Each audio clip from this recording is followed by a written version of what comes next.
The millionaire who terrorized the company was silenced by the new secretary, and the reason is unbelievable. Before we start, leave a comment telling us which city you're watching from, and at the end, don't forget to rate this story from 0 to 10. Enjoy the story. Excuse me, excuse me, excuse me, murmured Riley, weaving around employees walking like sleepy turtles. First day on the job, and I'm already late. In her hand, she balanced a tray with 2 coffees, one for her, the other to try to impress the boss she hadn't even met yet, Maxwell Crawford, the man who, according to rumors, had the charm of Squidward and the sweetness of a lime. She passed the reception desk, trying to smile at the young woman at the counter, but her left heel slipped on the shiny floor, the tray jumped, and in her reflex to catch it, she lost her balance even more, and as if it were fate or divine punishment, right in front of her appeared a tall man, perfectly tailored suit, serious expression, walking as if even gravity bowed to him, Maxwell Crawford. The 2 coffee cups flew, tracing a perfect arc in the air before landing squarely on his chest and tie. The hot liquid spread, leaving a brown stain on a suit that probably cost more than $1,000. The murmur in the reception area stopped. Even the security guard scrolling through his phone looked up, as if expecting a scene. Riley froze, breathing quickly, her eyes moving from the stain on his suit to his face. Maxwell lowered his gaze to his chest and then slowly looked back at her. The silence between them felt heavier than the soaked fabric. Then, in a moment that could only be called professional suicide, she blurted out, "At least it matches your suit, it's latte. So don't worry." A collective gasp swept through the lobby. Maxwell frowned, his jaw tense. He didn't seem like a man used to hearing sarcasm, much less accepting it. He began, his voice low, firm, and filled with irritation. "Do you have any idea what you've just done?" Riley swallowed hard. "I spilled coffee on your suit, but technically I increased its value. Premium coffee, you know." She forced a nervous smile. Maxwell blinked slowly, as if trying to decide if she was a bold employee or someone completely out of her mind. "This is a custom-made suit from Italy. It costs more than your annual salary." She bit her lip. "Look on the bright side. Now you're nicely scented." A ripple of shock moved through the employees. Someone in the back muttered a muffled, "Oh my God." Maxwell took a step forward, and Riley realized he was even more intimidating up close. The smell of coffee mixed with his expensive cologne was almost an olfactory declaration of war. "Your name?" he ordered Riley. "Riley Parker, your new secretary." He raised his eyebrows, and for a brief moment something almost imperceptible curiosity crossed his irritated gaze. "Perfect first day. And you're already on my list of urgent matters." Riley tried to explain. "I was just trying to be nice bringing you coffee. And for me, too, because, well, mornings." She gestured, realizing she was waving a coffee-stained hand. "Okay, I'll stop." Maxwell took a deep breath, clearly fighting for patience. "Go to my office in 10 minutes and bring." He looked at the tray on the floor, a cloth. She blinked, unsure if he was serious or if this was some cruel test. "Right, boss." When he walked away, the murmuring began again. 2 interns started whispering excitedly, and the receptionist said with a mischievous smile, 10 minutes in and you've already made history." Riley sighed. "Yeah, welcome to the dream job, Parker." The elevator seemed to climb slower than any in engineering history. At each floor, Riley replayed the coffee splash in her head, imagining the possible consequences: public humiliation, immediate firing, becoming a hallway legend. The girl who ruined the boss's suit. When she finally reached the 27th floor, the hallway felt like a silent courtroom. The door to Maxwell's office was open, but his figure, standing with his back to her, looking out the window, made her hesitate. "Come in," he said. Without turning around, she took 2 steps, holding the cloth like a shield. I'm sorry about the coffee. It was an accident. I really wanted to make a good impression." He turned slowly. The stain on his suit was still there. But his look wasn't just anger, it was assessment, as if he were studying every word and gesture. "Impression, Parker, is something you make with work, not with." He glanced at his chest latte. She nodded. "I understand. So I guess I shouldn't bring donuts to Maxwell." Didn't respond. He simply walked over to the desk, picked up folder, and set it down in front of her work for to let's see if you're better at typing than serving coffee. Riley took the folder, keeping her chin up. I'm great at typing and it is serving coffee too when the floor isn't conspiring against me for a second. She could have sworn she saw the corner of his mouth threat to smile, but it was gone just as quickly. You can go and Parker, he called out as she was already at the door. Don't spill anything else on me, all right? She replied before leaving as she closed the door. Riley knew two things. First, she wasn't going to make things easy for that man.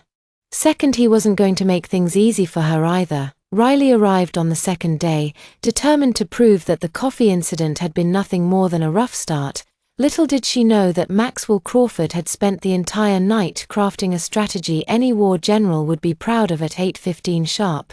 The phone on her desk rang. Parker, my office now. His voice came over the intercom with the chill of an iceberg. She sighed, straightened her blouse, and walked down the hall.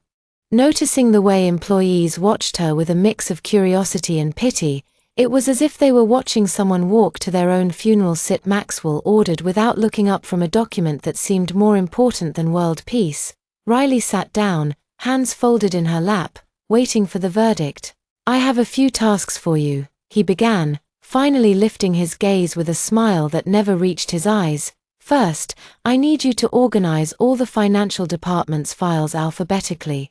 Then by date, then by relevance, deadline noon. Riley blinked. Mr. Crawford, there are over 1,000 documents. Your problem, he cut in, pretending to read again. Oh, and I need a detailed report on the third floor employees' productivity for today as well to 5 o'clock, and I need. He paused dramatically, clearly savoring the moment. One silver paperclip, just one. Riley frowned. A silver paperclip, exactly, not gold, not white, not chrome silver, for an extremely important presentation. She stayed silent for a few seconds, processing. May I ask what for? No, you may go. Riley left his office with an expression somewhere between disbelief and determination. In the elevator, she muttered to herself, you want war, you'll get war. 2 hours later, Maxwell arriving at his office when he heard a strange noise coming from inside, something metallic, like someone pouring coins. Curious, he quickly opened the door. Riley stood in front of his desk, smiling like a cat that had just discovered where the fish was hidden. Maxwell's desk was completely covered in sliver paper clips, thousands of them scattered like shiny confetti. I brought all I could find. You can pick the best one, she said, as casually as if she brought him a cup of coffee. No need to thank me. Maxwell froze the doorway, speechless. In the middle of the desk, among the paper clips, was a handwriting note. Hope one of these works for your extremely important present. Parker, what is this? The silver paper clip you asked for, she replied, keeping her sarcastic smile. A few employees began to gather discreet in front of the glass wall, whispering excitedly. Maxwell looked at the desk, then at Riley, then back at the desk. Something between irritation and disbelief crossed his face. How did you get so many sliver paper clips? I borrowed them from a few offices in the building. Everyone was more than happy to help when they heard it was for Maxwell Crawford and the productivity report. Riley pulled a folder from under her arm and set it down on the only uncluttered corner of the desk, done with colorful charts and everything. Turns out the third floor is 23% more productive when they have access to good coffee and background music. Interesting find. Maxwell flipped through the folder quickly and to his own surprise, found it impeccably organized and detailed, and the financial files sorted alphabetically, chronologically, and by relevance. It was too easy, so I also added categories by cover color and by document thickness. You never know when that might come in handy. The silence that followed was broken only by the sound of paper clips sliding off the desk when Maxwell tried. You did all this in one morning and still had time for lunch, she said, checking her watch. By the way, I brought sandwiches for the team. They're in the kitchen, in case anyone's interested and excited. Murmur spread among the curious employees. Maxwell took a deep breath, clearly recalculating his strategy. Tomorrow, I want my desk clean and coffee, regular coffee of course. Bus. When Riley left, Maxwell was alone with his 10,000 silver paper clip. Troll. The next morning, Maxwell walked into the office expecting to find a spotless desk and a steaming cup of coffee waiting for him. Instead, he found a tray of donuts arranged like a piece of art. They weren't ordinary donuts. The icing on each one formed a letter, and together they spelled out a message. Leaders and spree bosses. Sour Maxwell stood there staring at the sugary masterpiece when Riley appeared at the door. "Good morning," I thought. "You could use a little sugar to sweeten your mood." "Parker, the donuts are from a French bakery gourmet. I figured they'd suit your refined taste." Maxwell picked up one of the donuts, noting the perfection of the icing. "You decorated bees." "I spent 2 hours at the bakery teaching the baker." He said he'd never made donuts with motivational messages before. Motivational, it's a modern leadership technique. Inspirational sweets. I read about it in an article from the Harvard Business Review. Maxwell took a bite, and even though he tried to keep a straight face, he had to admit it was delicious. "And the coffee?" "Oh, I thought you were doing a caffeine detox. I read somewhere that executives are adopting healthier habits." She left the room, leaving Maxwell annoyed, alone with his philosophical donuts and his decaf coffee. Downstairs at reception, things were unusually lively. Employees were gathered in small groups whispering excitedly. James, the security guard, had set up a betting board where people could guess the exact day Riley would be fired. "I'm betting on Friday," said Sandra from IT. "No one can last 5 days, making Crawford look like a fool." "I don't know," murmured Tom for marketing. "She seems to be having fun, and honestly, so does he." "What do you mean you didn't notice yesterday?" He laughed when she walked out with the paper clips. "I saw it through the glass." Maxwell Crawford doesn't laugh. Sandra shook her head. "At best he smiles when he's firing someone." James, watching from his post, added another bet to the board Monday. Sandra from it. But what no one noticed was Maxwell standing upstairs watching the scene through the security cameras, and what absolutely no one saw was the genuine smile he hid behind his hand as he bit into his second donut of the morning. The war had officially begun, and for the first time in years, Maxwell Crawford was having fun at work. Later, the boardroom on the 30th floor of Crawford Enterprises had never felt so tense. 5 major investors, the kind who decide a company's fate over breakfast, were seated around the mahogany table while Maxwell adjusted his tie for the 3rd time in 2 minutes. His suit was flawless, as always. Every crease was sharp, every button polished to perfection. The "I know everything" aura he had cultivated over the years was firmly in place like an invisible suit of armor.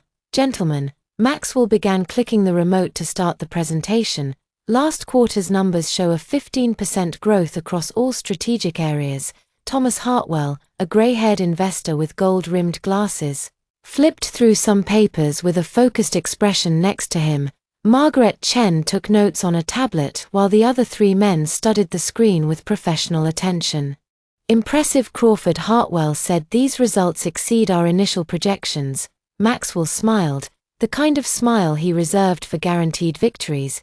"Efficiency is our trademark. Every team member is carefully chosen to maximize productivity." At that moment, the door opened and Riley walked in carrying a tray of coffee and wearing an apologetic expression. "Sorry to interrupt," she said, placing cups in front of each investor with the grace of someone who had practiced the motion 1,000 times. Maxwell watched her out of the corner of his eye, irritation rising in his throat. "She wasn't supposed to be here, not during a meeting this important. This is our new secretary," he said in a tone that managed to be both an introduction and a dismissal. "She's still adapting to our questionable efficiency standards." Riley paused mid the mose while handing coffee to Margaret Chen for a moment. The silence in the room was heavier than the air before a storm. "Questionable," she repeated with a smile that looked far too innocent to be genuine. "Nothing personal, Parker, just an observation about the adjustment process." The investors exchanged discreet glances. Hartwell raised an eyebrow, clearly intrigued by the dynamic unfolding before him. Riley finished serving the coffee and instead of slipping out quietly as Maxwell expected, she walked over to the presentation screen. "May I make an observation about these numbers?"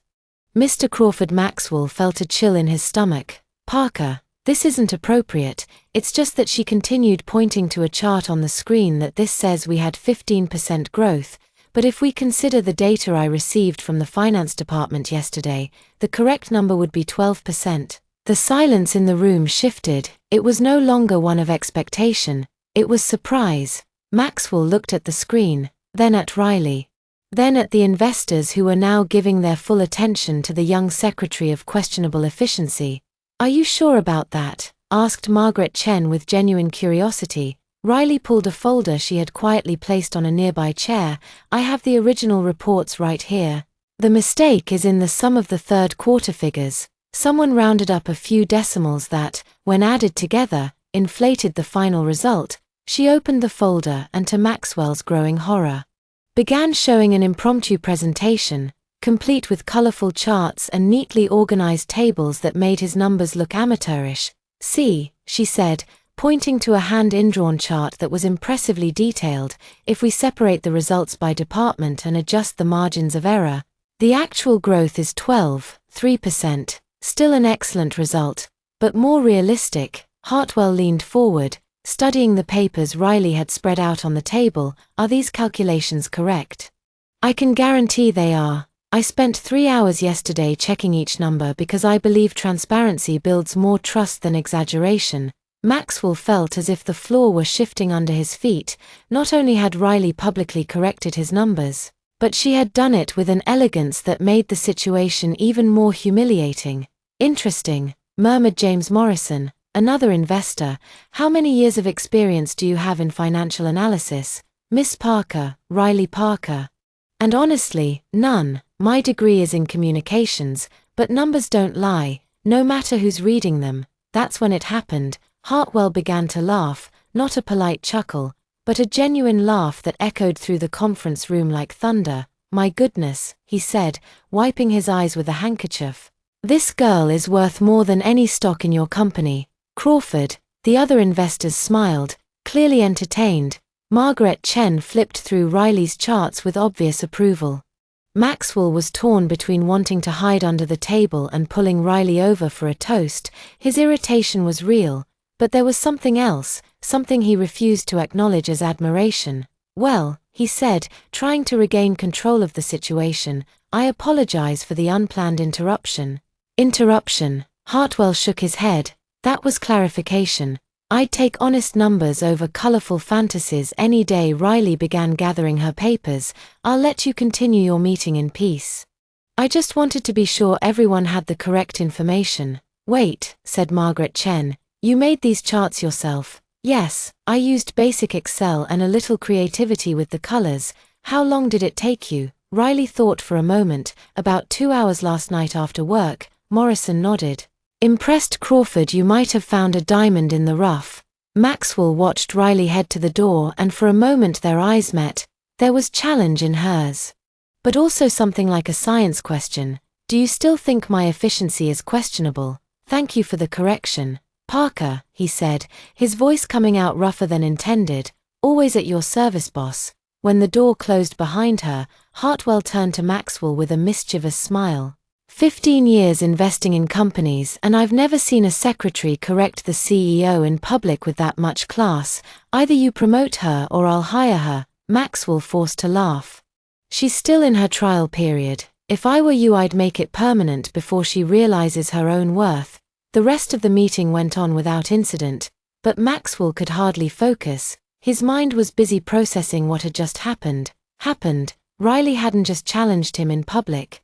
She'd done it with skill, intelligence, and a confidence bordering on boldly. When the investors finally left, Maxwell stayed alone in the room, looking at the charts Riley had forgotten on the table.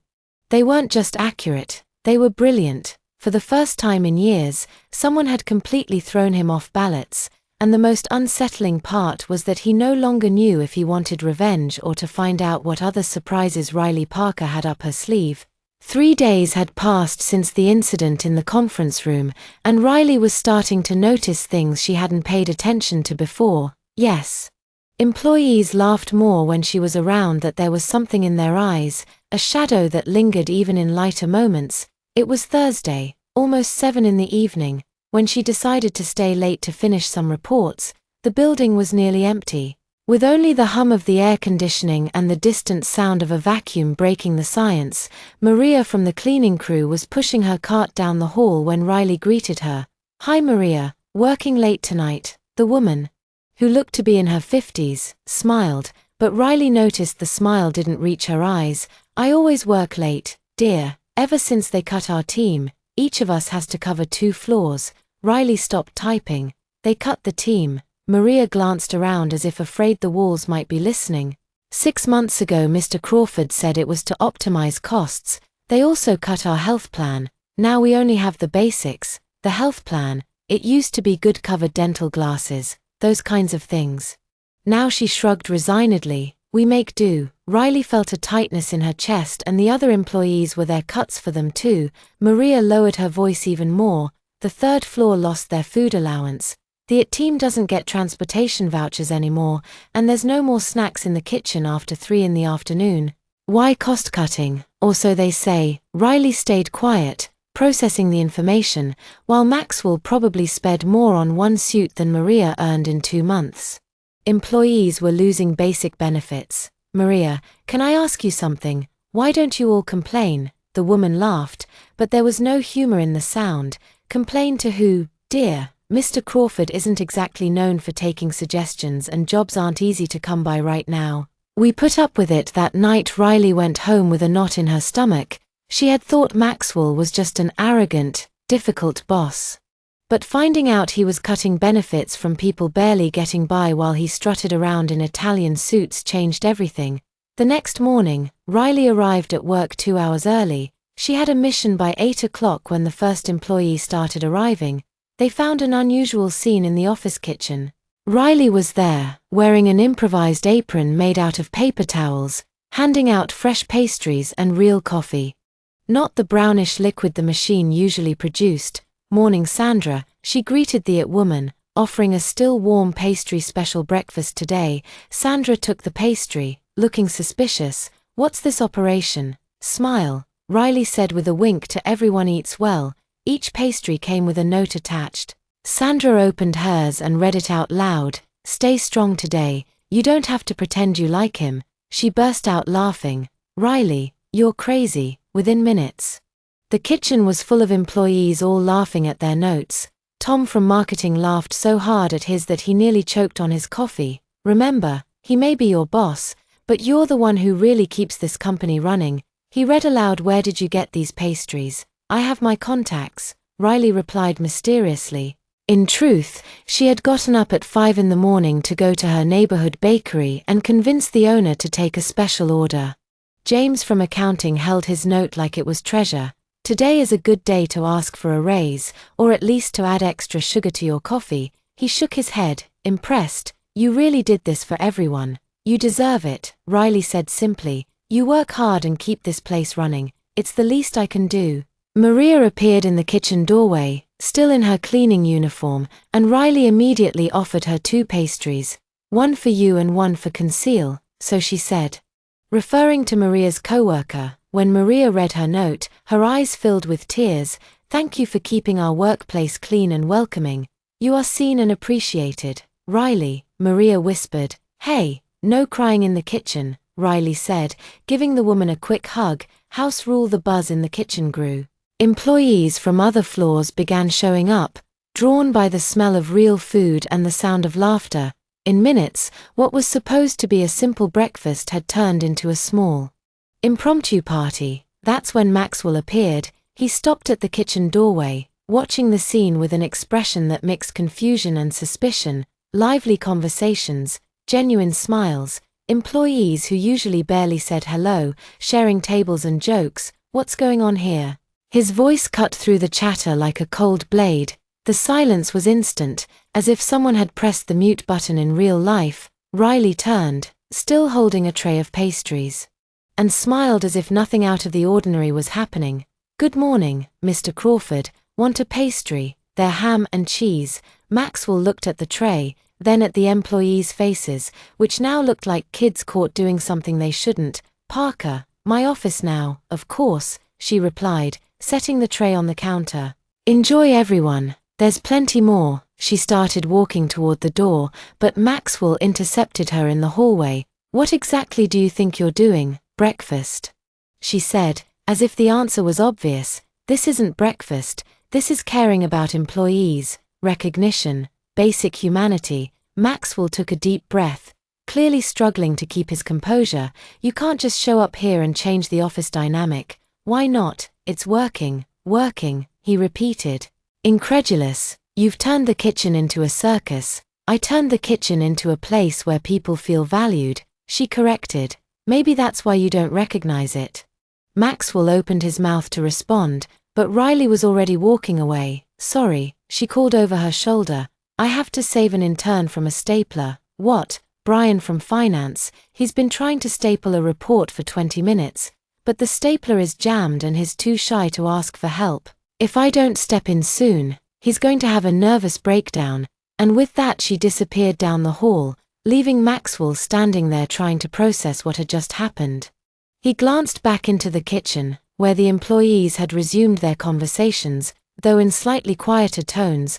The smell of the pastries still lingered in the air, mixed with something he couldn't quite identify at first. After a few seconds, he realized what it was: genuine happiness. Maxwell returned to his office, but he spent the whole morning looking out the window toward the floor below, watching employees who seemed different, lighter, more human, and in the back of his mind, a persistent question kept pounding. When was the last time he had really paid attention to the people who made his company run? The answer bothered him more than he wanted to admit. The following Monday, after what the employees had started calling the pastry rebellion, Maxwell walked into the office with a determination that bordered on obsession. Riley Parker had crossed a line, and he needed to regain control before she turned his company into some kind of corporate summer camp. At 10 a.m. he called her into his office. Riley walked in with her usual ease, carrying a cup of coffee and a notepad as if it were just another routine meeting. Sit, Maxwell said, pointing to the chair across from his desk. She sat, crossed her legs, and waited. Her expression one of innocent curiosity which he was beginning to deeply mistrust. Maxwell opened a drawer and pulled out a folder, placing it on the desk with more force than necessary. I want to talk about this document. Riley leaned forward for a better look. It was a detailed financial report on benefit cuts from the last 6 months, exactly the kind of information she had used for her smile operation. And what about it? It's confidential. How did you get it? Riley leaned back in her chair, a small smile playing at the corner of her mouth. Define confidential information restricted to senior management, Maxwell replied, his tone cold enough to chill her coffee. Oh, I see. So when Maria tells me she lost her health insurance, or when Tom mentions he no longer has a transportation allowance, that's senior management information. Maxwell's jaw tightened. What employees do in their personal lives is none of your business. Their personal lives, Riley repeated, her voice rising a notch. Mr. Crawford, you cut basic benefits from people who can barely afford rent. That's not personal life, that's survival. These are administrative decisions necessary to keep the company competitive.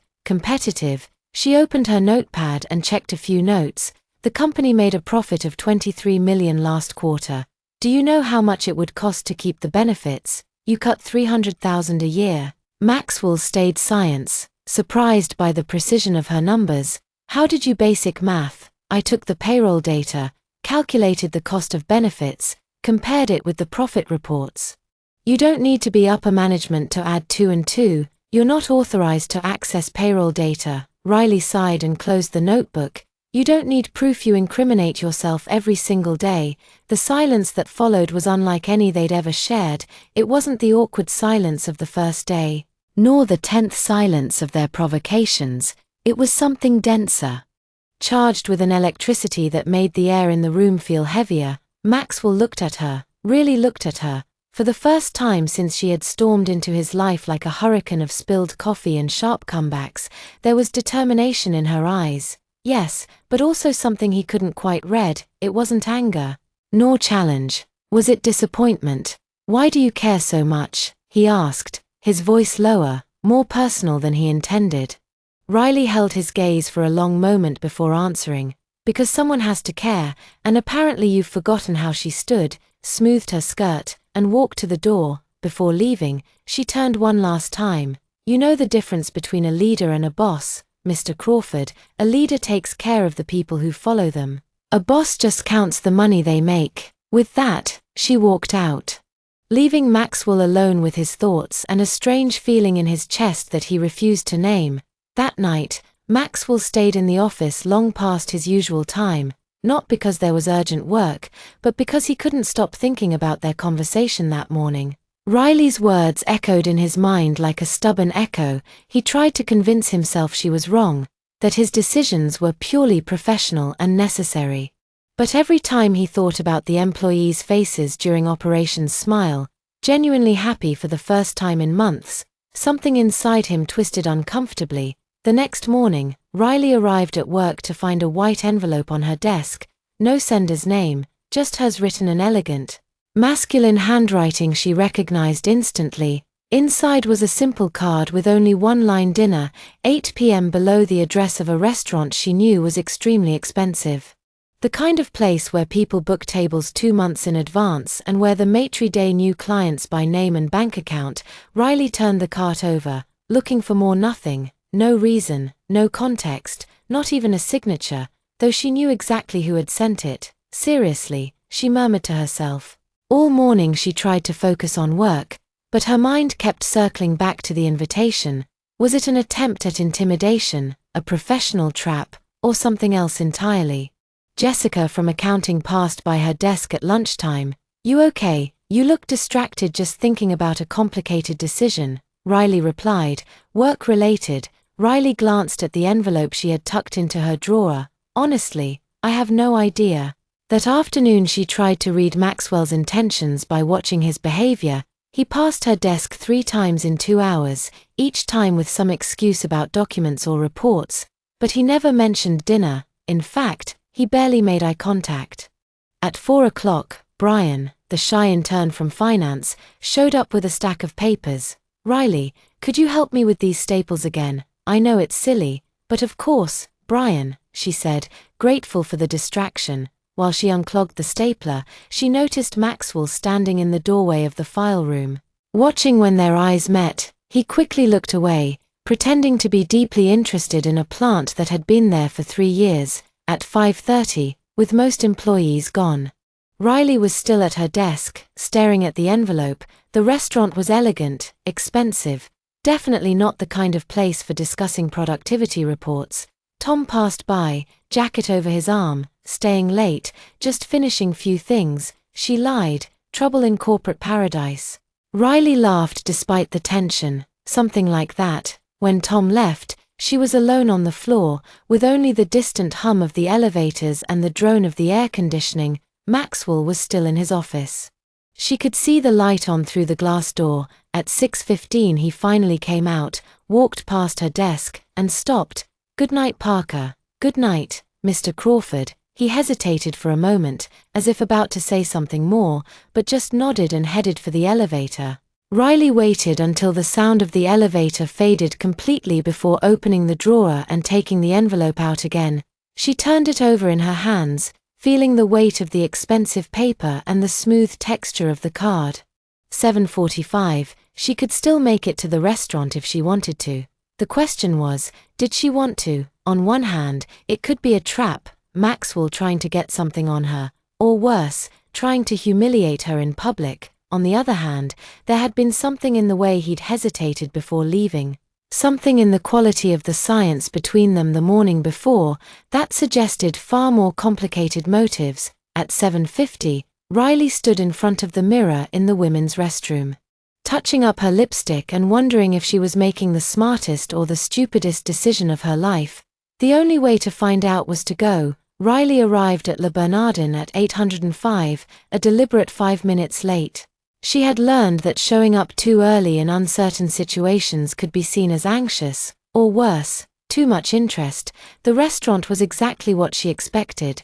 Soft lighting, tables draped in white linen, waiters moving like science dancers, and a menu that probably cost more than her monthly rent.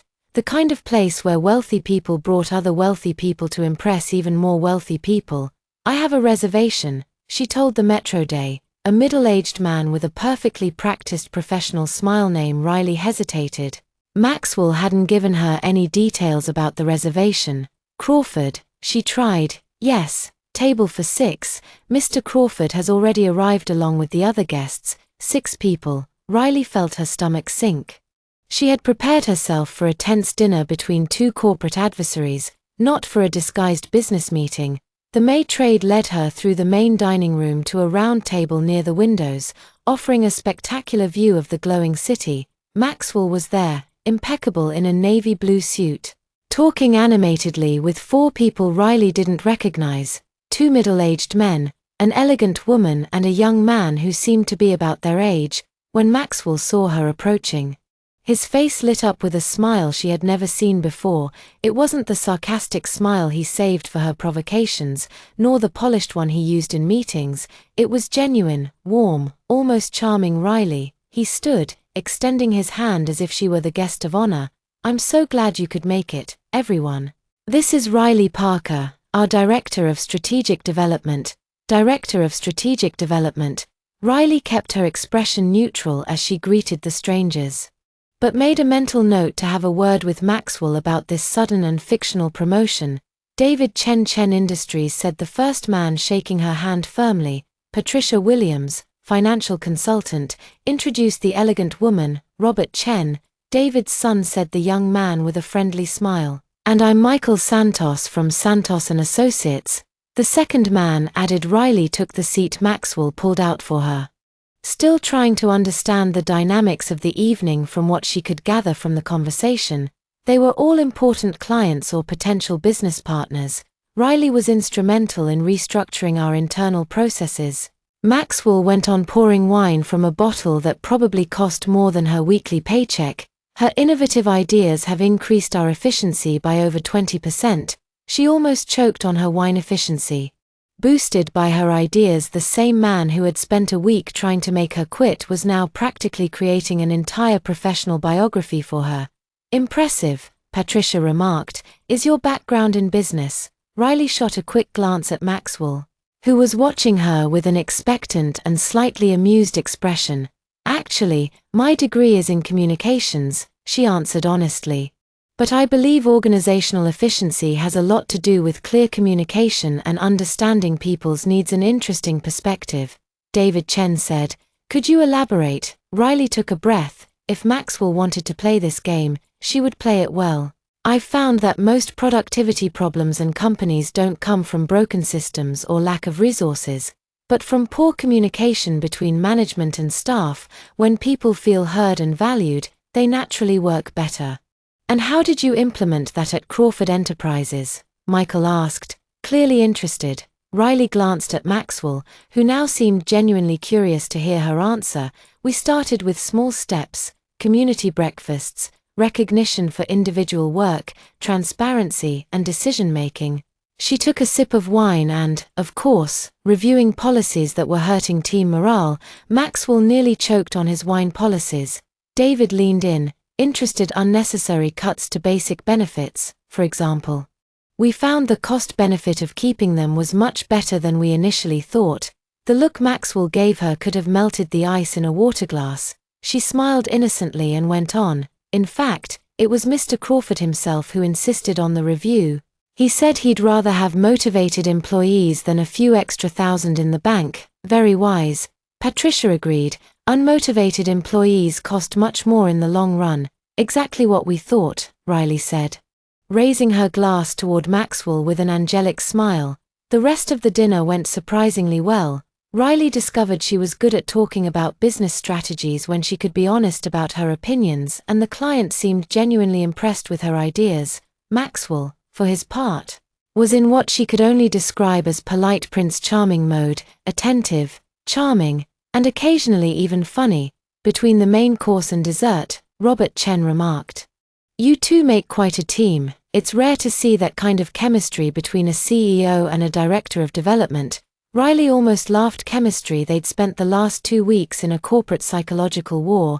"The secret," Maxwell said with a mischievous look, "is finding someone who's not afraid to disagree with you and who's not easily impressed by expensive suits."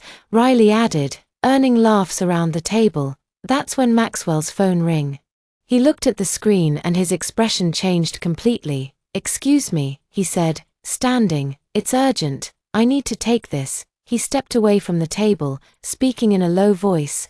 Riley could tell from his body language that something serious was going on. 5 minutes later, Maxwell returned with a tense expression. "Everyone, I'm sorry, but I have to go. Emergency at the Chicago plant." He grabbed his jacket from the chair. "Riley, can you?" "Of course," she said, though she wasn't sure what she was agreeing to. "Great, thanks, everyone, for the evening. David, we'll talk Monday about the contract." And with that, Maxwell left in a hurry, leaving Riley at the table with 4 important clients and a bill that would probably cost more than her first car. The silence that followed was broken by Michael.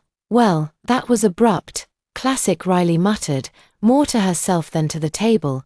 Patricia laughed. "Trouble with the boss.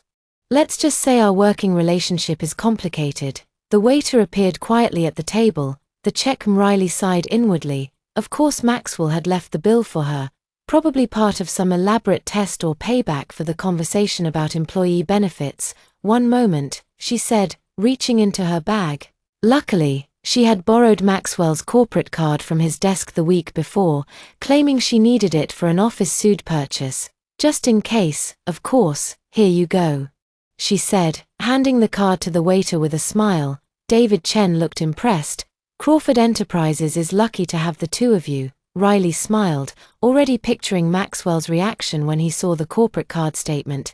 "Yes," she said, "I'd say we're an unforgettable team." The next morning, Maxwell arrived at the office at 7:30, earlier than usual. The Chicago emergency had been resolved overnight, a problem with the cooling system that thankfully hadn't caused major damage.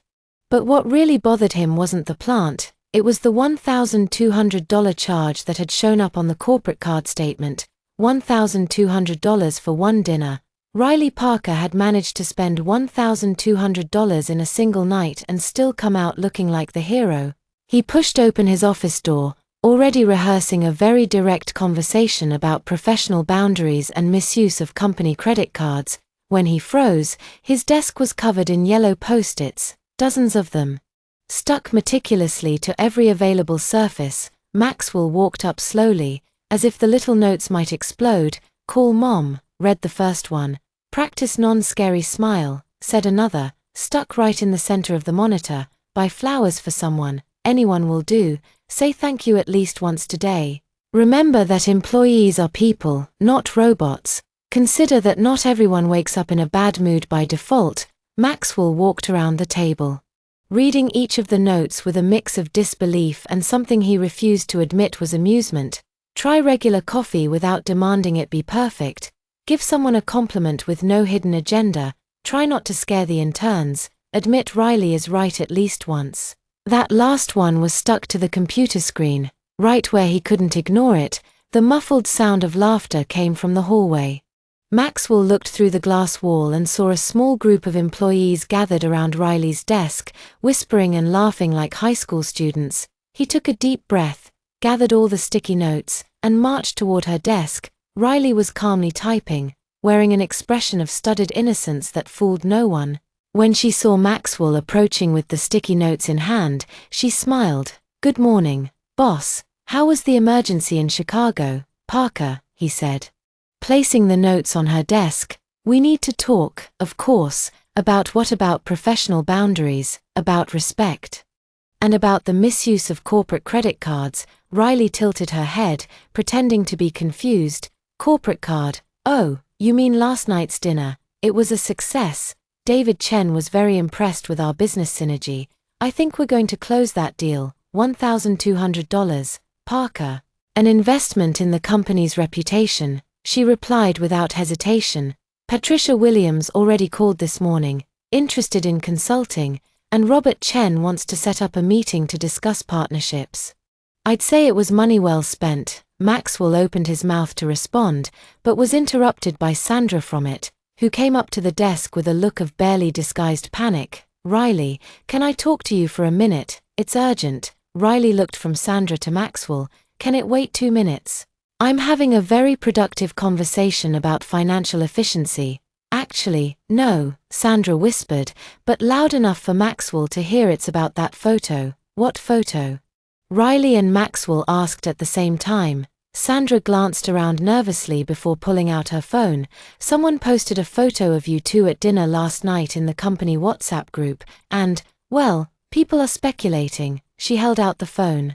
It was a shot taken from a distance through the restaurant window showing Maxwell and Riley toasting, both smiling. The quality wasn't perfect, but it was clear enough to recognize them. The caption read, "Squidward found love" below it. A string of comments. James called the press Tom. "I knew there was something. No one survives 2 weeks teasing Crawford without divine protection or romance involved." Maria, "They look cute together. I bet she tamed him with pastries. That explains why he hasn't fired her yet." Maxwell felt the blood rush to his face. Not from embarrassment but from pure genuine irritation. "Who posted this?" "We don't know," Sandra said quickly. "The account is anonymous, but there are already 43 comments. Riley took the phone from Sandra and began reading through the comments, an amused expression spreading across her face. "Someone needs to make a documentary about this." "Oh, this one, From Enemies to Lovers, a corporate saga," Parker Maxwell said, his voice dangerously low. "Oh, this is good.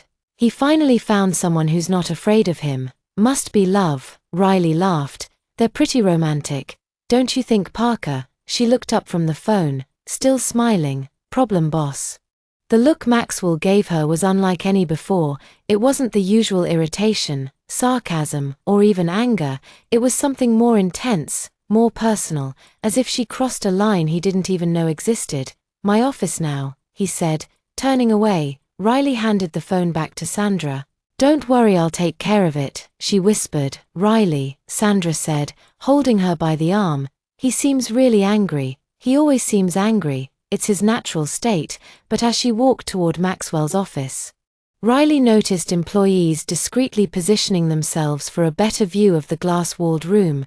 Some pretended to work, but it was obvious they were all waiting for the next episode of the corporate soap opera. Maxwell stood behind his desk, facing the window, his back to the door, when Riley entered. He didn't turn around right away. "Close the door," he said. Riley obeyed, noticing that his tone had changed. It wasn't the irritated boss tone she was used to, it was more controlled. But also more dangerous. "Sit down." She settled into the chair, crossed her legs, and waited. Maxwell finally turned around and she saw he was holding a folded newspaper. "The local business. Have you seen this today?" he asked, setting it down on the table. Riley looked at the front page and felt her stomach twist. There it was. The same photo from WhatsApp, only now in high resolution and on the front page of the business section. The headline read, "Maxwell Crawford on romantic dinner, city's most eligible CEO finds love," was all she could manage. Maxwell repeated, his voice sharp enough to cut glass. "That's all you have to say." Riley grabbed the paper and skimmed the article. It was pure speculation based only on the photo. But it mentioned her mysterious presence in Maxwell's life and quoted sources close to him suggesting a developing corporate romance. "Well," she said at last. "At least they didn't mention the coffee incident." Maxwell stared at her for a long moment. The silence in the room was so heavy she could hear her own heart beat. Then he leaned over the table, resting his hands on the surface, and looked straight into her eyes. Riley braced herself for yelling, accusations, threats. Maybe even a dramatic firing.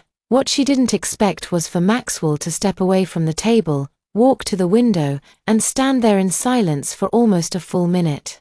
When he finally spoke, his voice was strangely calm. "I need your help." Riley blinked, certain she had heard wrong. "I'm sorry." "What?" Maxwell turned, and she saw something in his eyes she had never seen before, vulnerability. It was subtle. "I got a call from the federal that's so suddenly." He took a deep breath there. "Investigating the company for suspected tax fraud." Riley straightened in her chair. "Tax fraud? Someone leaked information suggesting we have shell accounts that were evading taxes." Maxwell came back to the table. But this, he sat in the chair beside her instead of behind the imposing mahogany desk. "It's a lie, obviously. But an accusation like that could destroy the company, even if it's false." Riley finished for him. "Exactly. The investigation started yesterday. I have 72 hours to hand over all the requested documents and prove our innocence." Riley studied him carefully. There was something else, something he wasn't saying. "And where do I come in?" Maxwell hesitated, clearly wrestling with his pride. You notice things I don't, patterns, inconsistencies, details that slip by others. He looked straight at her. I need someone who can review our books with fresh eyes. Someone not emotionally tied to the numbers. You want me to audit your own company. I want you to help me find who's behind this because someone on the inside leaked that information and that person has access to data. Very few people have. Riley leaned back in her chair, processing it. Maxwell Crawford, the man who had spent 3 weeks trying to make her quit, was asking for her help to save his company. Why me? She asked. You have a whole team of accountants, internal auditors, because you're the only person here I know for sure isn't involved. Maxwell ran a hand through his hair, and because you're annoyingly good at finding problems I'd rather ignore. Annoyingly good, Riley repeated with a small smile. Don't let it go to your head. She stayed quiet for a moment, watching him. There was something almost desperate in the way he held himself, even though he was trying to hide it. All right, she said at last. I'll help. Maxwell let out a breath of relief. He clearly hadn't meant for her to notice. Thank you. Parker. Riley stood, but before leaving she turned to him with a mischievous smile. Oh, but there's one condition. What is it you have to say, please? Maxwell looked at her as if she had just asked him to dance naked in the lobby. I'm sorry. What? You asked for my help, but you didn't say please.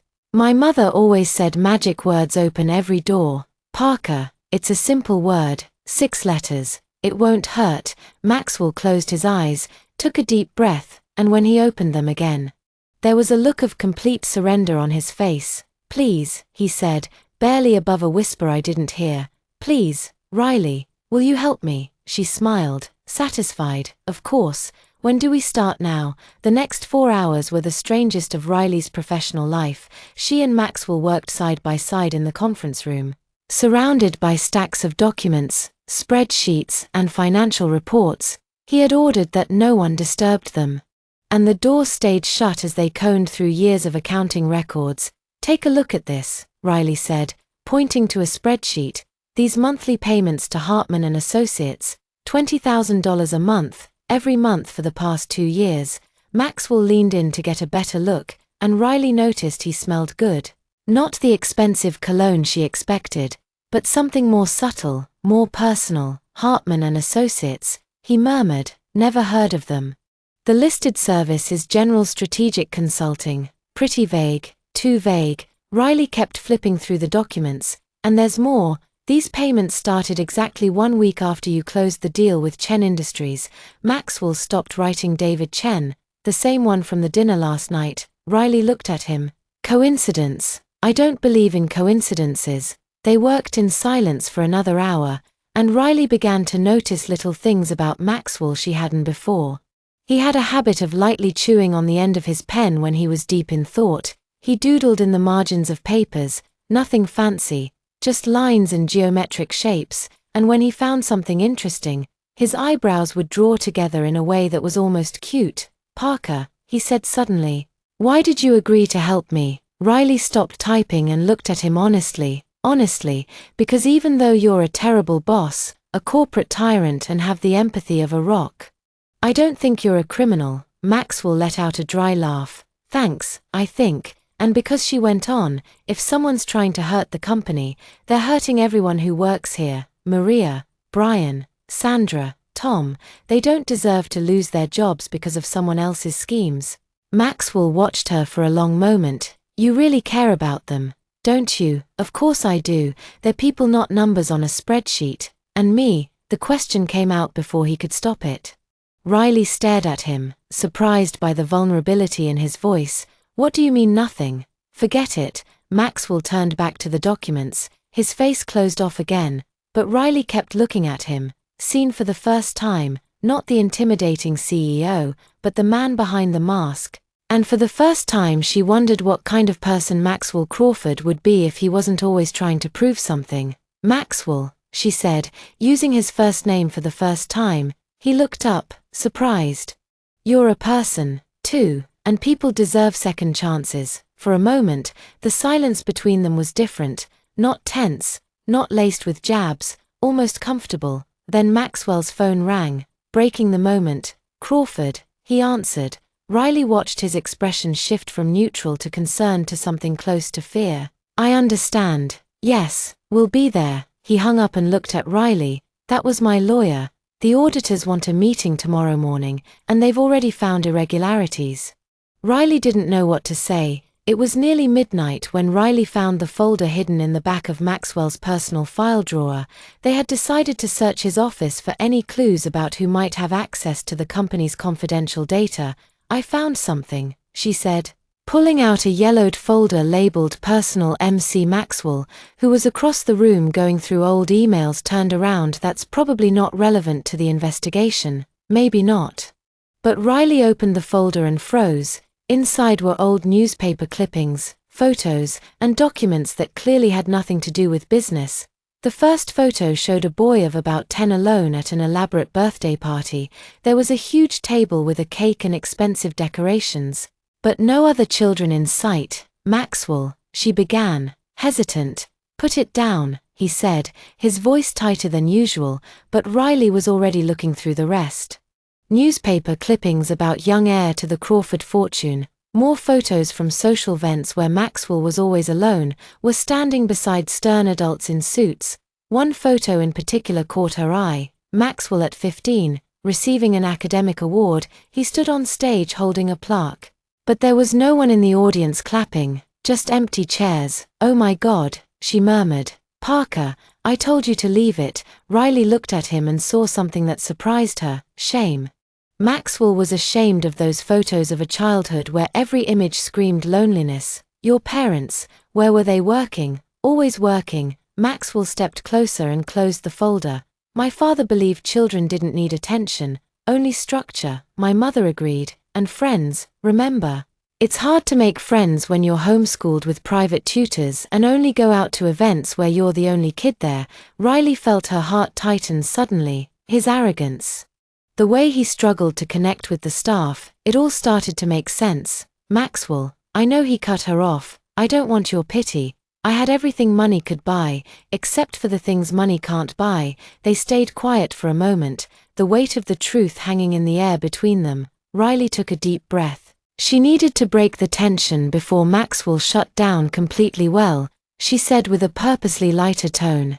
At least now I understand why you're so terrible at small talk. Maxwell looked at her, surprised by the change in tone. Excuse me, you never got any practice. Kids learn to socialize by playing, making friends, and fighting on the playground. You skipped all that and went straight to business meetings with serious adults despite himself. Maxwell gave her a small smile. Are you psychoanalyzing my childhood? Now I'm explaining why you're socially traumatized. Riley sat on the edge of the table. But don't worry, there's a cure. There is, of course, you just need practice. And as it happens, I have an idea that can kill two birds with one stone. Maxwell frowned. What idea? Riley picked up one of the documents they had found about the mysterious Hartman and Associates. I found out they're hosting a charity event on Saturday, an art auction, the kind of thing where rich people go to show off and make connections. And we're going. Parker, we can't just show up at an event as a couple. She went on, ignoring his interruption. Maxwell was fine for a few seconds as a couple. He repeated slowly. Exactly. You need to learn how to behave socially, and I need to get into that event to find out who's behind Hartman Associates. It's perfect, Riley. This is ridiculous. Why you can't pretend to like me for a few hours. Maxwell stared at her, and Riley noticed there was something odd in his expression. It wasn't irritation or sarcasm, it was uncertainty. That's not it, he finally said. Then what's the problem? Maxwell hesitated, running a hand through his hair. I'm not good at this kind of thing. Social events, small talk, pretending to be normal. Riley felt a pang of tenderness for the vulnerable man showing through behind the intimidating CEO image. Relax, she said with an encouraging smile. It's just acting. And look on the bright side, I'm great at pretending not to like you. I've had 3 weeks of practice. Maxwell let out a genuine laugh, and Riley realized it was the first time she'd actually heard him laugh for real. Is that supposed to reassure me? Absolutely. If I can pretend not to find you annoying, you can pretend to tolerate me. And if someone recognizes us after that photo in the paper, even better. Everyone will think we're on a perfectly normal date. No one will suspect we're investigating." Maxwell went quiet, clearly thinking it over. "Are you sure this will work?" Maxwell Riley said, standing and walking over to him. "Do you trust me?" "That's a dangerous question. It's a simple one." He looked at her for a long moment. Strangely, "Yes, I do trust you." "Then trust this too. We'll go to the event. Find out who's trying to destroy your company and save everyone's jobs, and if we fail," Riley smiled, "then at least you'll have learned how to be social. Win, win." Maxwell shook his head, but he was smiling. "You're completely crazy and you're socially traumatized. We make the perfect team." "All right," he said at last, "but if this goes wrong, it's going to work." Riley grabbed her purse, headed for the door. "I just need to know one thing. What can you dance?" Maxwell paled. "Why?" "Because these events always have dancing and couples in love dance." Riley. "Don't worry," she said, already walking out. "If you survived a lonely childhood and became a successful CEO, you can learn a few waltz steps." She stopped at the door and turned back one last time. "And Maxwell," she said softly, "for what it's worth, you weren't the problem. Your parents were the ones who missed out on knowing an incredible son." With that, she left, leaving Maxwell alone with his thoughts and a strange feeling in his chest he couldn't quite identify. The next morning, Riley arrived at the office with a clear mission to practice her loving girlfriend act for that night's event. What she didn't expect was how much fun it would be to tease Maxwell in the process. "Good morning, darling," she said, placing a cup of coffee on his desk with an exaggeratedly sweet smile. Maxwell nearly choked on the water he was drinking. "Parker, what are you doing?" "Practicing. If we're going to pretend to be a couple tonight, I need to get used to the role." She leaned over the desk, pretending to straighten some papers, and whispered, "Sweetheart, you need to relax more. You're way too tense." Maxwell glanced around nervously. Several employees had stopped working to watch the scene. "Riley, sure." She put a finger to her lips. "Let me take care of you today. You work too." Tom from marketing walked past their desk and whispered to Jessica, "She really tamed Crawford." Riley heard and smiled even more. "Maxwell, darling, how about what you have lunch together today? I know a romantic place." "My office now," Maxwell said through clenched teeth. "Of course, love." Riley winked at Sandra, who was staring with her mouth open. As soon as the door closed, Maxwell turned to her. "What do you think you're doing?" "Rehearsing. You said you're not good at this kind of thing, so I'm helping you get comfortable calling me love in front of everyone. It works, doesn't it?" Riley sat down and crossed her legs. "Look at how the staff is reacting. They think you're humanized." Maxwell paused, considering humanized. "Yes, before you were the scary boss. Now you're the scary boss with a girlfriend who calls you darling. It's less intimidating." Before Maxwell could respond, his former secretary Jennifer knocked on the door. "Mr. Crawford, the auditors are online too." Maxwell picked up the call and Riley watched his expression grow darker and darker. "I see, yes. We'll be there at 3. He hung up and looked at Riley. "They found more irregularities, I think. Could the bank transfer first? We can't explain how much $200,000 in 6 months." Riley stood.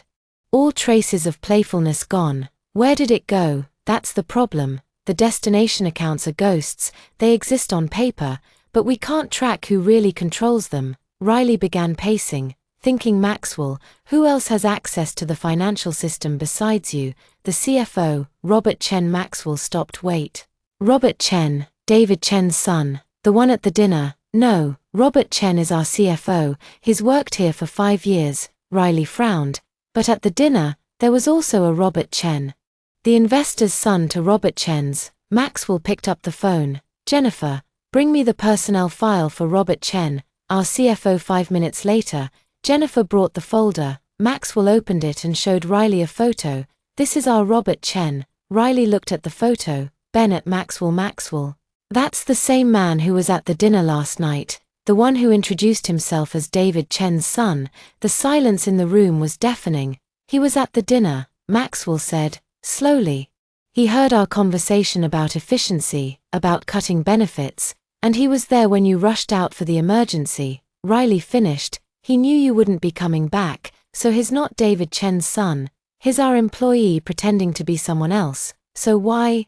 Riley took the folder and started flipping through the documents to gain the trust of real clients to get information. She stopped on one page. Maxwell, look at this. It was an old reference letter. The address for Robert Chen's previous job was the same as Hartman and Associates. He planted the fake consulting firm, Maxwell whispered, and used our own business meeting to sneak in with real clients. Riley met his eyes. We've got our culprit in that moment. They were no longer boss and employee or two people rehearsing for an event. They were partners, and the electricity between them had nothing to do with acting when Maxwell saw the full name in Robert Chen's personnel file. His face went pale. Robert Chen Williams. He read aloud, "My God, Riley, I've known this man for 20 years. What do you mean Robert Williams? He changed his last name." Maxwell sank into his chair. "We were childhood friends. The only friend I ever had." Riley's stomach dropped. She had seen the pictures of Maxwell's lonely childhood the night before. Maxwell, he showed up here 5 years ago, introduced himself as Robert Chen, said he'd moved from California. I didn't even recognize him. He looked different, thinner, dark hair. Maxwell rubbed his face with both hands.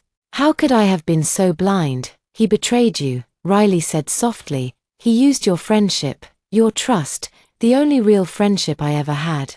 Riley saw the pain in his eyes and felt a surge of anger toward the man who had hurt Maxwell like that. "We're going to expose that rat," she said firmly. "I have an idea." An hour later they had set up the perfect trap. Riley would create a fake, supposedly confidential investment contract with numbers tempting enough to lure Robert into leaking the information to his partners. They would leave the document strategically accessible and wait. The FBI will be monitoring his communications.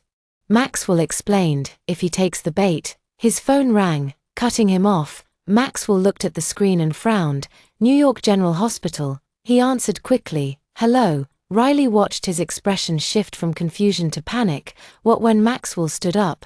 Yes, I'll be there. I'll be there in an hour." He hung up, his hand shaking. "My father, heart attack. He's in the ICU." Riley stood immediately. "Go now." "But the plan, the trap, if we're not here to monitor Maxwell." Riley stepped closer and without thinking took his hands in hers. "Go, I'll handle the rest." Her touch was gentle, warm, and Maxwell felt something stir in his chest. Something that had nothing to do with his father's situation or the company. It was something he'd been trying to ignore for weeks, but now, with Riley's hands in his, it was impossible to deny. "Riley, I can't leave you to deal with this alone." "Yes, you can." She squeezed his hands. "Trust me."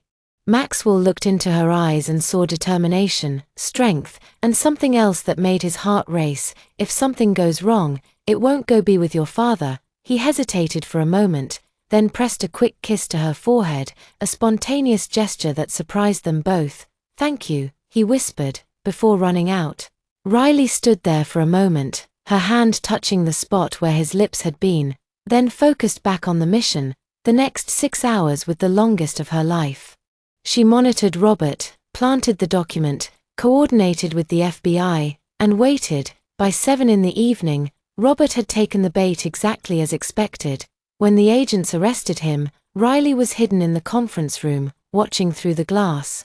Robert shouted about misunderstandings and conspiracies, but the evidence was undeniable. Maxwell returned to the office at 10 that night, exhausted but relieved his father was stable. "How did it go?" he asked.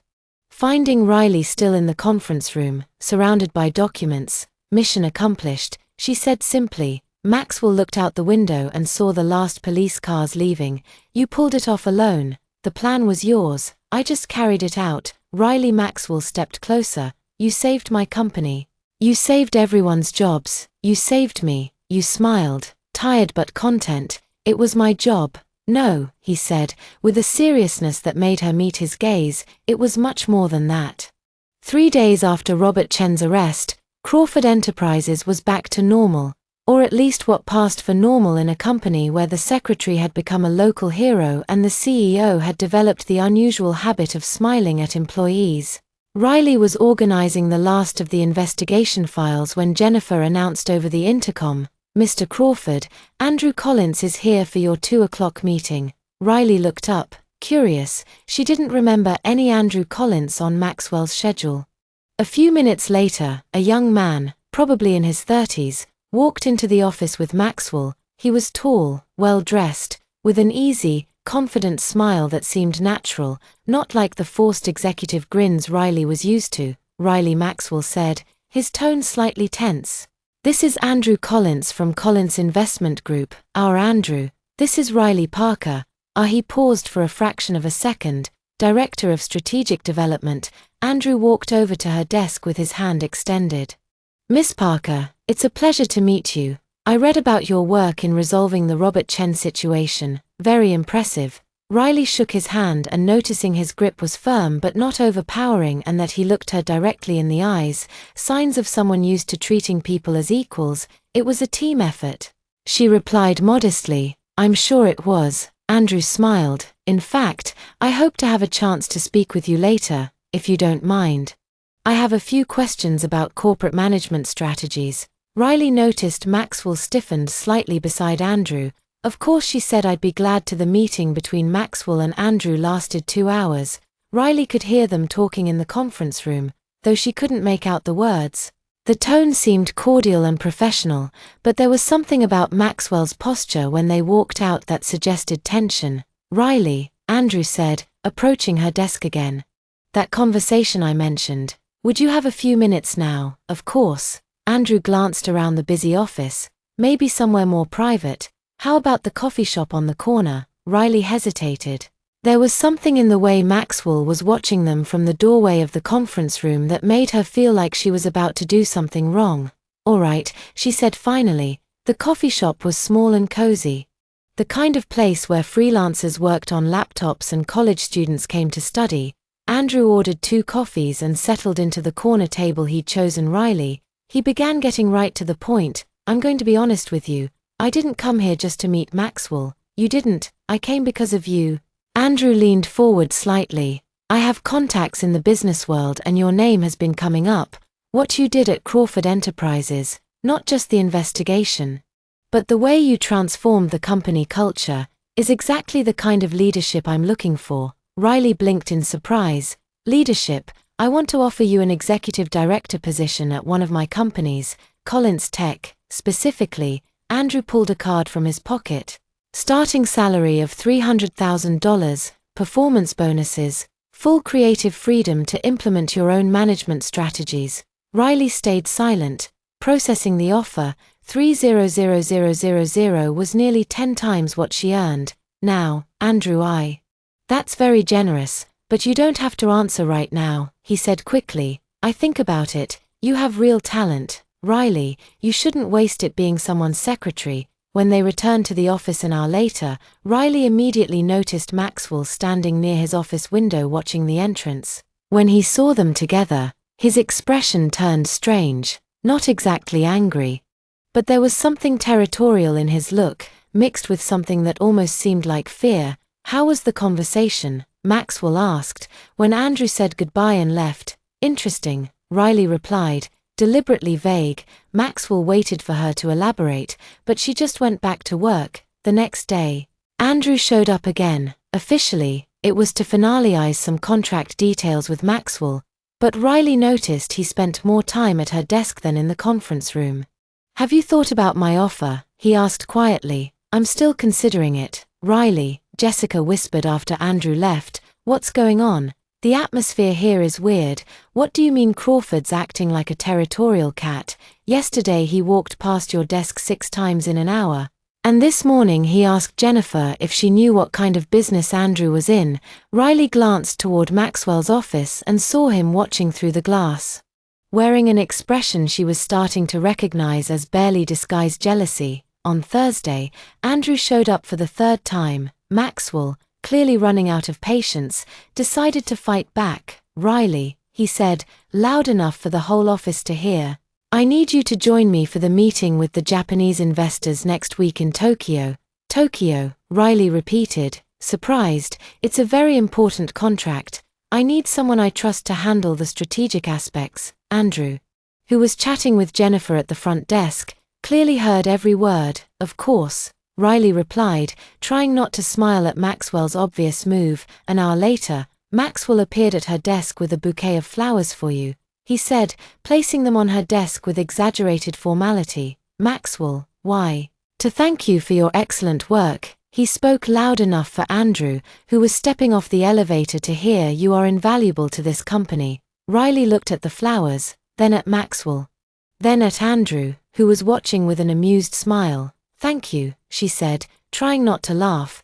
By the end of the afternoon, Maxwell had casually mentioned in front of Andrew that he was considering promoting Riley to vice president, that she was indispensable to the company's operations, and that he was planning to double her salary. When Andrew finally left, Riley turned to Maxwell. Seriously, what vice president? Doubling my salary? Maxwell had the decency to look slightly embarrassed. I may have exaggerated a bit, Riley. He walked up to her desk. What did he offer you? She studied him for a moment. Do you want to know? Because Maxwell hesitated, clearly struggling for words. Because I can't lose you. The raw honesty in his voice caught her off guard. Maxwell, whatever he offered, I can top it. This isn't about money. Then what is it about? Riley looked at him, seeing vulnerability where there had only been arrogance before. It's about where I belong. On Friday, Riley spent the entire day looking at Andrew Collins's business card in her drawer. The offer was tempting, not just the money, but the chance to start fresh, to prove herself in a company that would see her as a director from day one, not as the secretary who billed coffee on the CEO. But every time she thought about saying yes, her mind went back to Maxwell, to the vulnerability she had seen in his eyes when he learned about Robert, to the way he had trusted her to save the company, to the way he now smiled at the employees, small, genuine smiles she knew were because of her influence. At 3 o'clock she made her decision. Jennifer, she said, grabbing her bag, I'm heading out early today. If anyone asks, tell them I had a doctor's appointment. All right, dear, are you feeling okay? I am. I just need to take care of something important. Riley took a cab to the Collins Investment Group building downtown. It was impressive glass and steel, modern with a stunning view of the bay, the kind of place she could be happy working.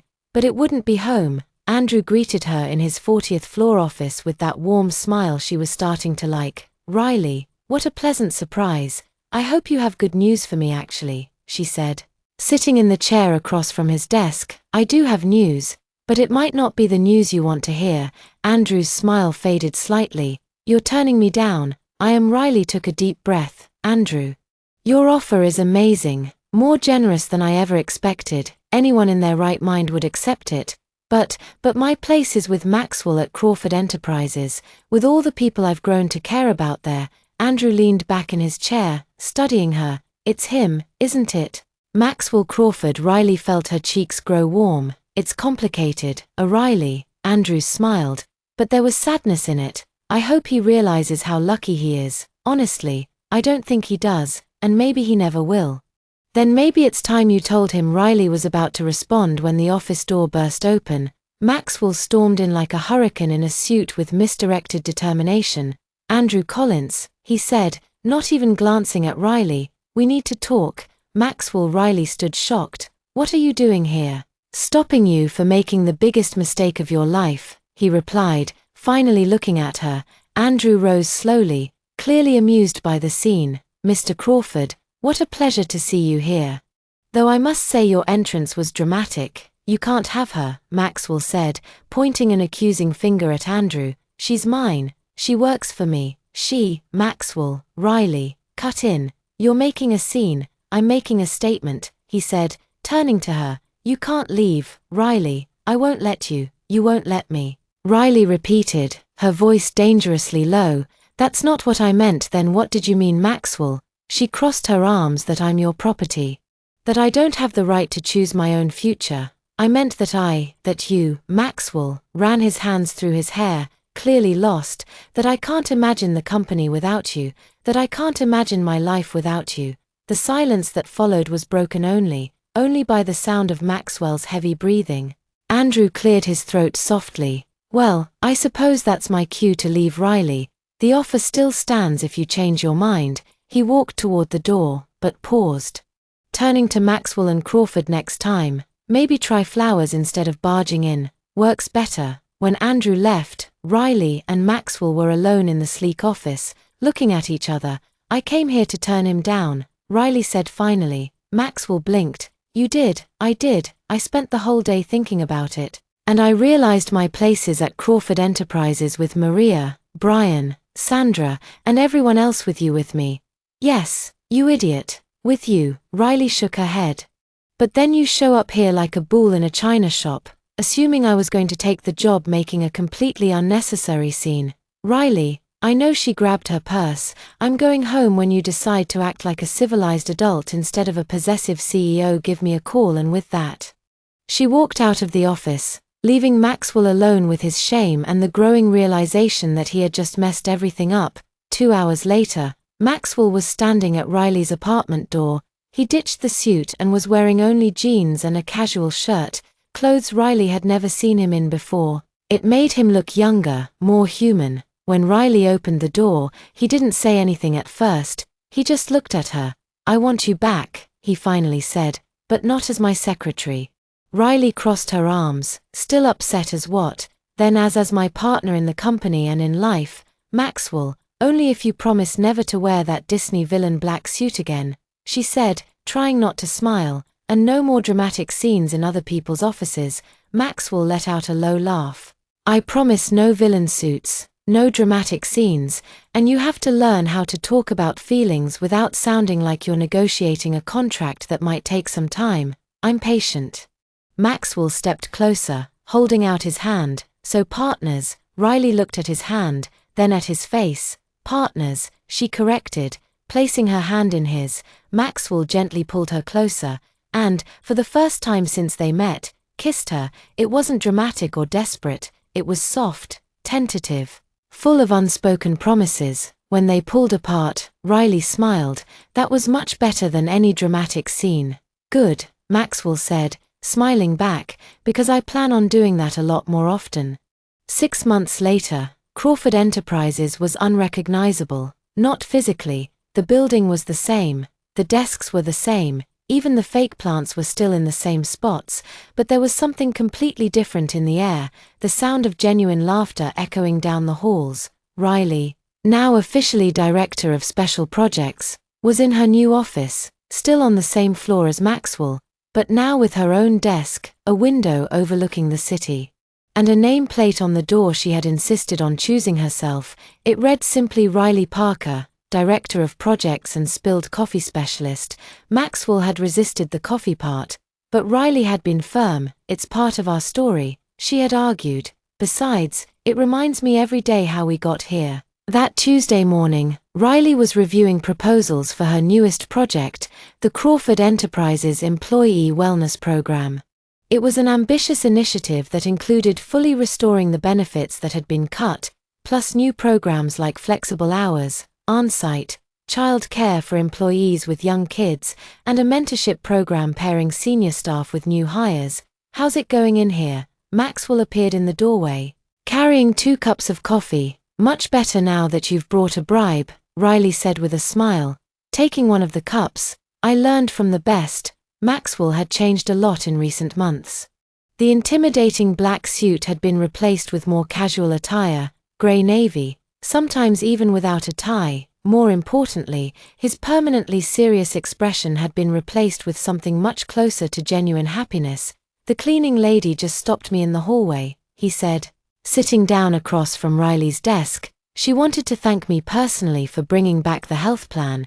She said she can finally get that cataract surgery she's been putting off. And Brian, he got the promotion yesterday. He's so nervous he can barely speak. But Jessica says he hasn't stopped smiling since he found out. Riley smiled, feeling that warm sense of satisfaction she always got when she saw the positive impact of their changes. You know, Maxwell said, taking a sip of coffee sometimes. I still can't believe this all started with you spilling coffee on me. Technically, I didn't spill coffee on you. I flew with coffee toward you. It was fate, faith. The universe knew you needed someone to mess up your perfectly ordered life. Maxwell laughed, a sound Riley never got tired of hearing. My life wasn't perfectly ordered, it was empty. The honesty in his voice still surprised her sometimes. The Maxwell she'd met 6 months ago would never have admitted something so vulnerable. And now it's chaotic, unpredictable, full of employees who are way too happy. And meetings where people actually say what they think." He paused, looking straight at her. "It's perfect." Before Riley could answer, Sandra from It appeared in the doorway. "Sorry to interrupt, but Riley, the folks on the third floor want to know if they can go ahead with that idea for the break room with a video game approved." Riley answered without hesitation, "But no violent games. We want relaxation, not adrenaline." "Perfect." Sandra practically danced out of the room. "Video games at the office?" Maxwell raised an eyebrow. "Studies show that recreational breaks can boost productivity by up to 30%, Riley replied in her best teacher voice. "Besides, it was Brian's idea, and after everything that poor guy went through with defective staplers, he deserves an Xbox." "You're going to turn this place into a high school." "I'm going to turn this place into a place where people want to work. There's a difference." Maxwell stood and walked to the window. "Are you sure you don't want that job with Andrew Collins? It's still a better offer financially." Riley watched him for a moment. It was a question he asked at least once a week, always with the same slightly uncertain tone. "Maxwell Crawford," she said, getting up and walking over to him. "How many times do I have to explain that I don't want to be anywhere else?" "A few more times, just to be sure." "All right, I don't want Andrew's job. Because here I have Maria bringing me homemade pastries every Friday, because Brian comes to me with stapler problems, because Sandra sends me memes during boring meetings." She stepped closer. "And because here I have you, even though I'm a terrible ex-boss and a mediocre current boyfriend, especially because of that. Someone has to keep civilizing you." That night, Maxwell took Riley to dinner at the same restaurant where everything had gotten complicated 6 months earlier. This time there were no clients to impress, no emergencies to interrupt, and no unpaid bills left behind. "Remember the first time we came here?" Riley asked, twirling spaghetti on her fork. "I remember you charging $1,200 to my corporate card and still managing to come out looking like the hero. One of my best performances, and I thought you were trying to sabotage me." "I was, but then you ran off and left me with a massive bill and 4 strangers who, by the way, ended up becoming regular clients." "True. David Chen closed 3 more contracts with us this month." They ate in a comfortable silence for a few minutes until Maxwell cleared his throat nervously. "Riley, I have a question for you." Something in his tone made Riley stop eating and give him her full attention. Maxwell shifted in his seat, clearly nervous, then stood and knelt beside the table. "Maxwell, what are you?" He pulled a small velvet box from his pocket. "Riley Parker," he said, his voice slightly trembling. "You've turned my life upside down since the first day we met.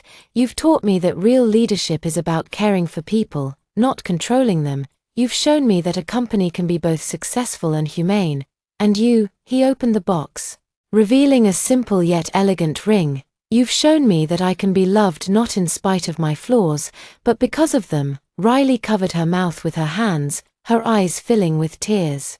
"You'll have to love me even if I spill coffee on you again," she said, her voice breaking. Maxwell laughed, that genuine laugh she loved. "I'll love you, especially if you spill coffee on me." "So yes," he said, before she could even finish the question. "Yes to everything forever."